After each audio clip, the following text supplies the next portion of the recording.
Hallelujah. Isang pagpalang umaga sa ating lahat na naririto sa Pilipinas. Ako po ay umaapila at nananawagan sa aking mga kamanggagawa sa ubusan ng ating Panginoon. Tayo po ay magkaroon ng pagkakaisa sa pananalangin, prayer for the global churches globally, sa buong daigdig. At bago tayo manalangin ay inaasahan ko na ang bawat mga born again Christian ay under the protection of our Lord Jesus Christ, by his power, by his blood, and by his name, and through his word, sa pamamagitan ng kanyang salita ay tayong lahat ay sumasampalataya sa kanya. Dahil sa ating relasyon sa kanya ay buong puso tayo, buong buhay na sumasampalataya at nananalig sa kanya, sa ating Diyos. At sa umagang ito ay ibig kong basahin sa banal na kasulatan. Hango ito sa aklat ng Henesis, kabanata 7, talatang 1, Kung inyong mapapansin dito ay ito po ang masasabi. Sabi ni Yahweh kay Noe, pumasok kayong maghanak sa barko. Sa lahat ng tao'y ikaw lamang ang nakita kong namumuhay ng matuwid. Sa kanya pong panahon ay nakita ng Diyos na si Noe lamang ang natagpuan niyang matuwid sa panahong iyon. At alam naman natin na nagkaroon ng paglipon ng Diyos dahil sobra na ang kasamaan ng tao, at ang galit ng Diyos ay umabot na sa sukdulan. Kaya ang Diyos ay gumawa ng mabigat at masakit na desisyon sa tao at sa kanya, sapagkat mahal niya ang kanyang mga nilikha. Pero dahil doon ay nilipon ng Diyos ang tao, maliban sa pamilya ni Noah o ni Noe. So mga kapatid, ito'y paalala sa ating panahon ngayon. Ito ay naganap na bago pa iligtas ng Diyos ang mga Israelite people sa panahon ni Moises. So nakita din natin dito yung pagliligtas ng Diyos. Dangan nga lang ay doon lamang sa kinakitaan niya ng matuwid na pamumuhay. At ngayon, mayroon pang isang katibayan o patunay na yung quarantine na ginagawa ng halos lahat sa buong mundo ay may nauna na quarantine na noong unang panahon. Iyon ay sa panahon ng mga naunang mga tao. Sa panahon nila Noe, sila ay nagkaroon din ng ganon, at ngayon din naman sa panahon nila Moises. Ibig kong basahin ang mga ilang talata mula sa Exodus Kabanata 7, Kabanata 12, talatang 7. Ito yung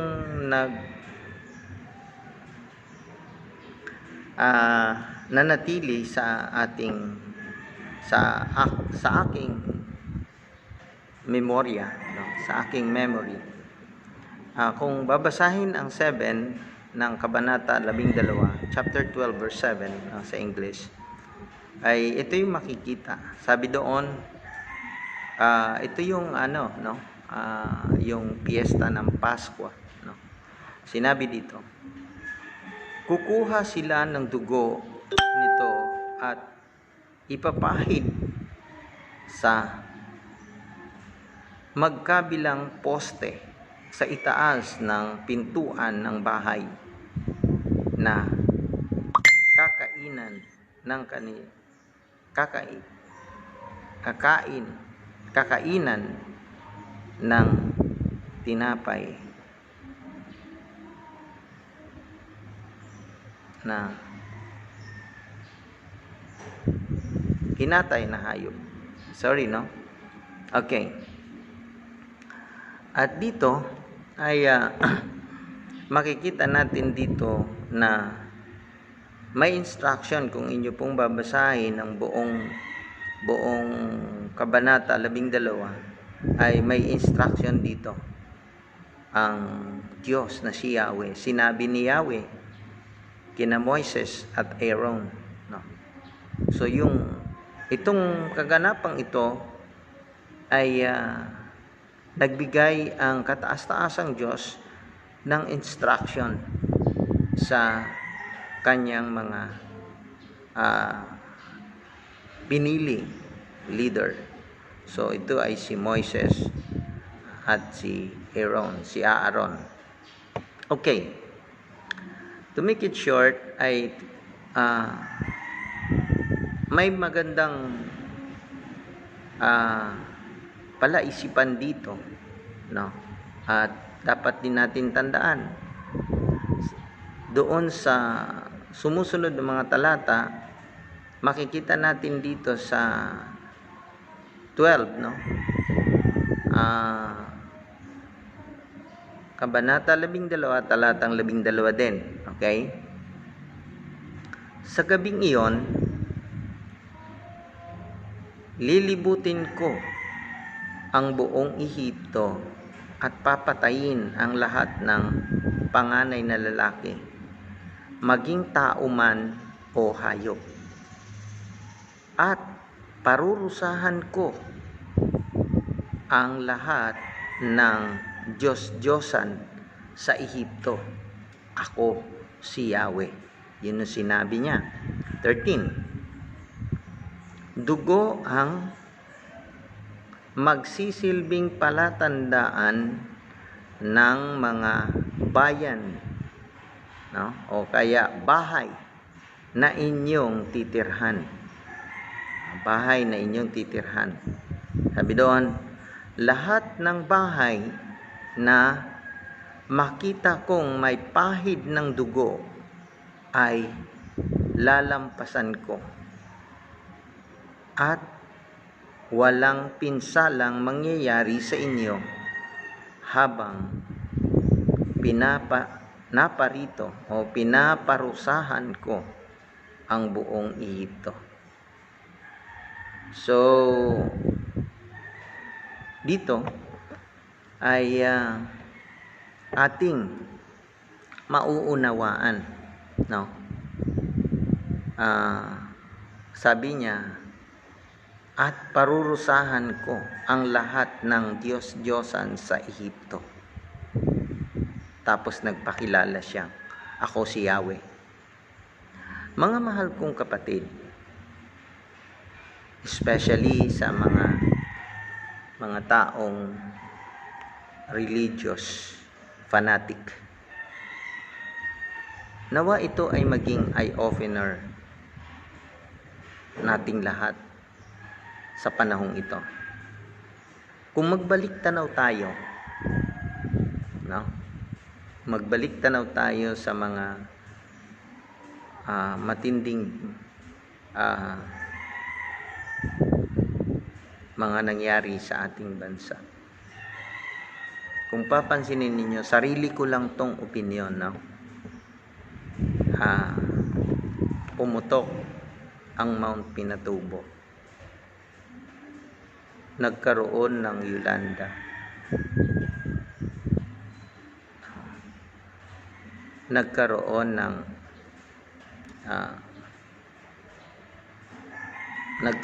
ng Undoy. Diba? Nagkaroon ng Bulkang Taal na naging palatandaan sa atin. Tapos ngayong panahon na itong coronavirus.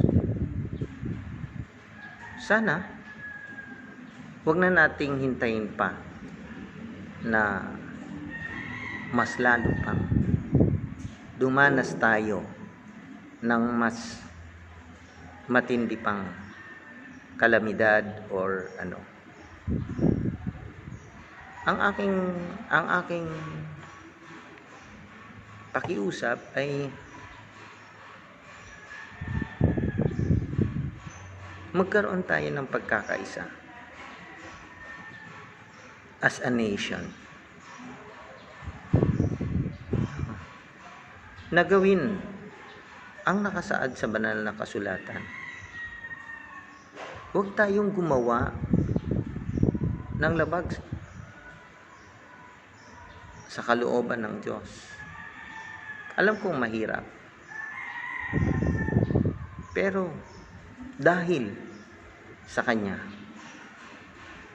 na mahal natin at nagmamahal sa atin, magagawa natin ang mga bagay kung tayo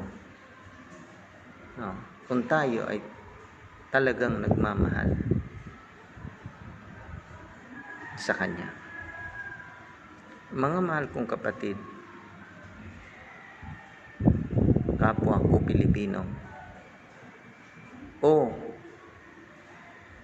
mga tao sa buong daigdig, all people around the globe, this is challenge to us. If we unite to pray,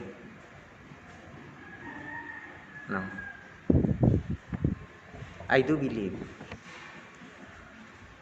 God gave His mercy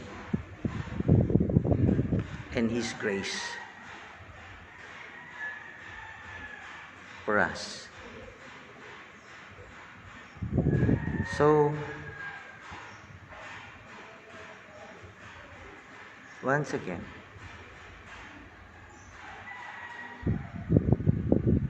unite in prayer and trust Him. Magtiwala tayo. To those people, they don't believe Jesus Christ is Lord. Now is the time to repent. Now, according to the Bible, we know that this word, John 3:16, for God loved the world that He gave His only begotten Son, that whosoever believe in Him should not perish, but have everlasting life. And John 14:6 says, I am the way, the truth, and the life. No one comes to the Father except through me. This verse, familiar or memory verse of many Christians, people, they don't have a personal relationship with the Lord. This is a trumpet call to all of you. Sa lahat ng mga hindi pa naniniwala at hindi pa naglagak ng kanilang buhay sa Panginoong Jesucristo. Ito ang panahon na dapat isuko at ialay ang inyong mga buhay sa Kanya na nag-alay ng buhay sa iyo at sa akin. So, manalangin po tayo. Banggitin niyo ang mga katagang ito, Panginoong Hesus, I know I'm a sinner. Because of my sin, you died on the cross. Please forgive me. I believe your blood is powerful. Please wash my sin. And I receive it, a cleansing from you through your blood. Now, I decide to invite your Holy Spirit to dwell in my heart. And from now on, I accept you, my Lord and my Savior. And please put my name to the book of life. This is my prayer in Jesus' name. Amen. Sa lahat ng mga tumanggap at nanalig sa Panginoong Jesucristo, ay kailangan nyo po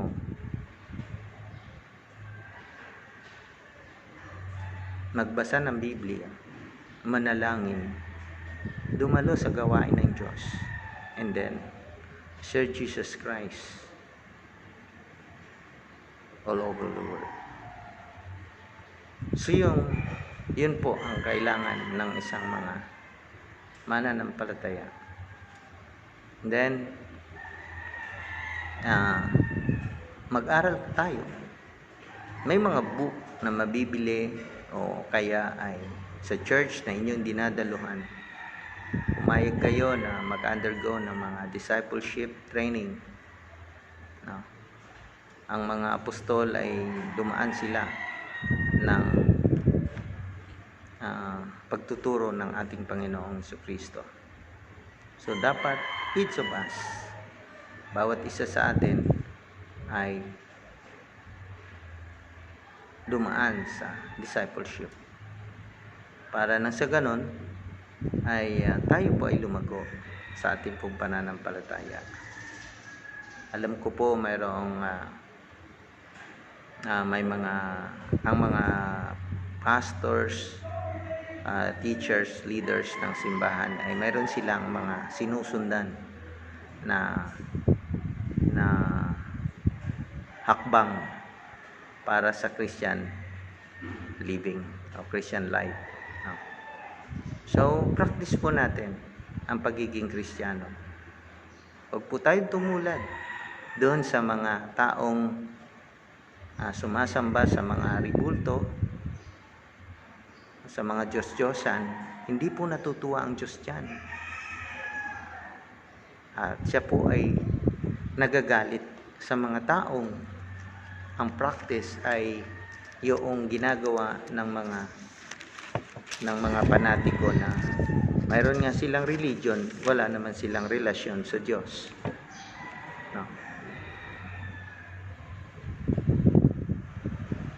At sana maunawaan po ninyo, kung inyo pong mapapansin dito sa aklat ng Exodus, i-share ko lamang po, no? Bonus po ito.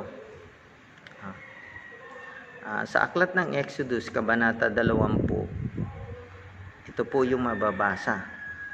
Sa taas po ng Kabanata 20 ay may pamagat na ang 10 utos. Okay? Basahin ko lamang po. Sabi po dito, ang lahat ng ito'y sinabi ng Diyos.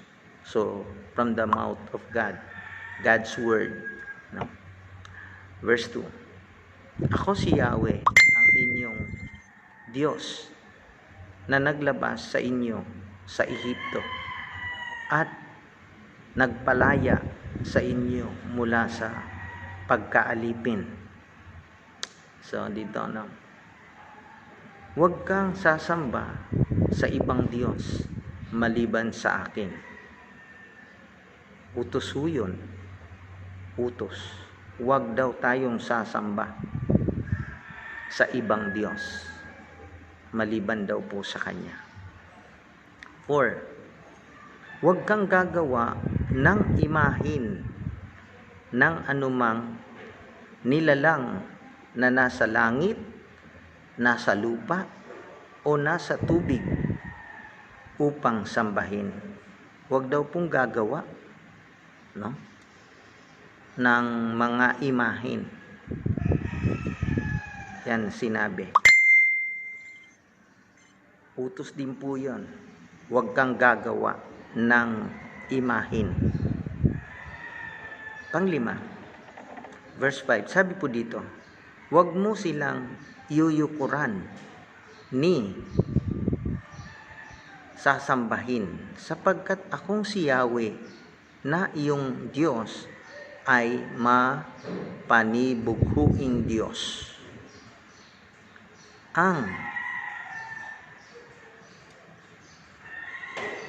Ang kasalanan ng mga magulang ay sinisingil ko sa kanilang mga anak hanggang sa ikatlong at ikaapat na saling lahi. So, yung kasalanan ng magulang, halimbawa sumamba sa mga Diyos-Diyosan, may mga images, may idols sa kanila, at sumasamba sa mga Diyos-Diyosan, ay parurusahan ng Diyos at sisingilin hanggang sa ika-3 at ika-4 na saling lahi. Bakit ito? Bakit ito nakasulat dito? Dahil ito ay ayaw ng Diyos. Ngunit, sabi niya sa verse 6, ngunit, ipinadarama ko ang aking pag-ibig sa libu-libong saling lahi ng mga umiibig sa akin at tumutupad sa aking mga kautusan. So there is blessing pagkatapos naman doon. Kanyang ipadarama daw ang kanyang pag-ibig. So mga mahal kong kapatid, kung bakit ko na lang lagi itong pinapaalala, dahil mayroon pang ganitong mga practice dito sa ating mahal na bansa. Bakit kaya nila ito hindi maiwanan, samantalang ako ay naiwanan ko yon? Isa rin po akong panatiko. Lumaki ako sa man-made na practice, na man-made worship. But now, I'm free. Napalaya po ako. So, sa mga makakakita nito, makakapanood ng bidyong ito, pag-ukulan niyo po ng pansin. We are not talking about religion dito. Walang religion na makapagliligtas sa tao. Kung mayroon man kayong narinig na ang inyong religion ay makakaligtas sa inyo, mali na po yun. Nakapangusga ba ako? Kasi po, wala naman pong religion na makakapagligtas. Iisa lang po ang tagapagligtas. Yung Diyos na nagkatawang tao. At saka wala na pong ibang co-savior. Wala na. He is the only one. Siya lang po. Kaya mga kapatid, mga minamahal, mga kababayan ko, at sa mga iba-iba pang mga bansa, gusto kong sabihin ang katotohanan ito upang maprolong, mapahaba man lang natin, no, ang ating mga buhay dito. Si Noah, 601 ang kanyang buhay, lifespan niya noong bago lipunin ng Diyos ang mundo. At sa verse 9 ng Genesis ay doon nagsimula muli at nag-utos ang Diyos na palaganapin niya, punuin niya ang daigdig ng kanyang mga lahi. Kasi ang naka-mindset natin, ang buong akala natin, doon lang nagmula, doon sa kay Eva at kay Adan. Totoo yun. Pero sa panahon ni Noah, ay sa kanya naman din pong lahi nagmula na naman po. So, makikita natin dito, mga mahal kong kapatid at kaibigan, mga kababayan, maunawaan natin ito. So, tayo ay magkaisa sa panalangin at tayo ay manalangin ngayon. Si Moises nananalangin sa Diyos. Malimit siyang manalangin. Si Moises sa kanyang panahon. At sabi nga, nung aking nabasa, madilim ang mundo ngayon. So, we need to pray para daw mag-light, magliwanag. So, mga kapatid, sa umagang ito, ay tayo po'y manalangin.